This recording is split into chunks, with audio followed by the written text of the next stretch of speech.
Friends, welcome back to my channel the new beginning. అందరికీ నమస్తే. నా ఛానల్లో కంటెంట్ నచ్చినట్టయితే సబ్స్క్రైబ్ చేయండి, లైక్ చేయండి, షేర్ చేయండి, కామెంట్ చేయండి. ఈరోజు ఎంతో టేస్టీగా ఉండే రెసిపీ క్యాప్సికమ్ గ్రేవీ మాట. దీనికోసం నేను 1/2 కిలో క్యాప్సికమ్ తీసుకున్నాను.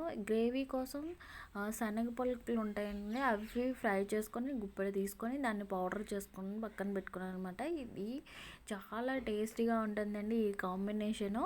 దీనికోసం ఆయిల్ ఒక 2 స్పూన్స్ కళాయిలో వేసేసుకొని దానిలోనికి జీలకర్ర వేసుకున్నాను.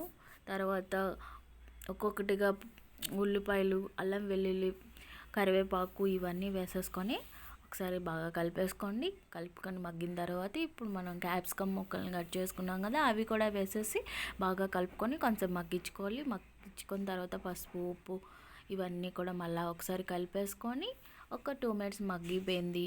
కొంచెం క్యాప్సికమ్ చాలా ఫాస్ట్గా అయిపోతుందండి.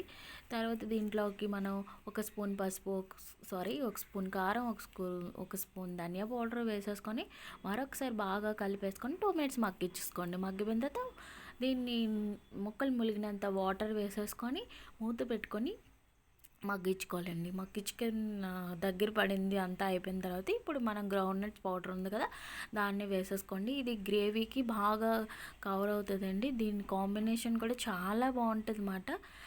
టేస్ట్ చూసేసుకొని ఇంకా గ్యాస్ కట్ అయ్యడం అనమాట. Tasty capsicum gravy ready. రోటీలోకి సూపర్ కాంబినేషన్ అనమాట. ఇంకెందుకు ఆలస్యం, మీరే చేసేసుకోండి. Thank you for watching friends. Please subscribe. Bye bye.